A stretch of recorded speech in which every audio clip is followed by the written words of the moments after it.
Bem, vamos fazer aqui rapidamente um comentário sobre a prova de biologia que nós tivemos hoje do PAES, terceira etapa. Só lembrando com relação a algumas distribuições das questões. A prova de biologia de hoje constou de 3 questões de genética e apenas uma questão de citologia e mesmo assim uma questão de bioquímica.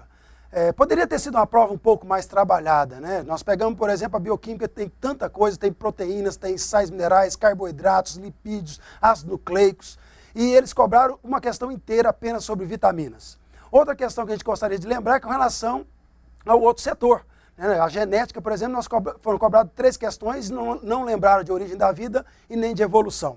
E das questões de genética, mais uma vez uma questão sobre grupos sanguíneos. Já há uns 4 anos seguidos que essa questão vem aparecendo. Como é o caso também da questão de vitaminas, que sempre é o mesmo assunto. Poderia ter sido um pouco melhor distribuído esse conteúdo, mas essa foi a prova que nós tivemos e essa é a prova que nós vamos comentar.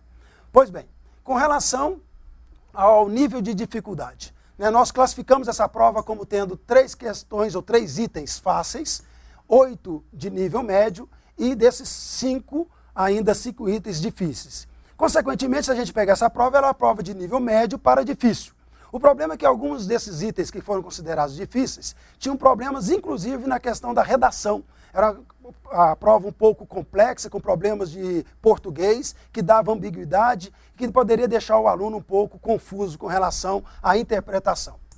Com relação à abordagem, nós observamos 10 desses itens que cobravam apenas conteúdo, nenhuma de interpretação, mas nós tivemos 6 que era relacionado a conteúdo e interpretação.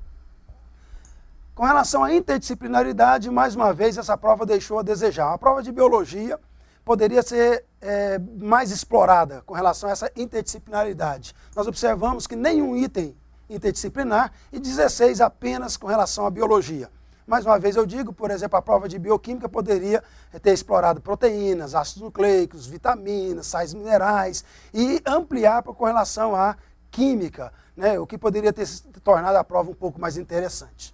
Consequentemente, essa foi a prova que nós tivemos. Uma prova que nós trabalhamos durante o semestre, temos plena convicção que todos os assuntos que foram abordados foram trabalhados, só que uma prova um pouco que deixou a contemplar com relação a outros conteúdos que poderiam ter sido contemplados de uma forma melhor.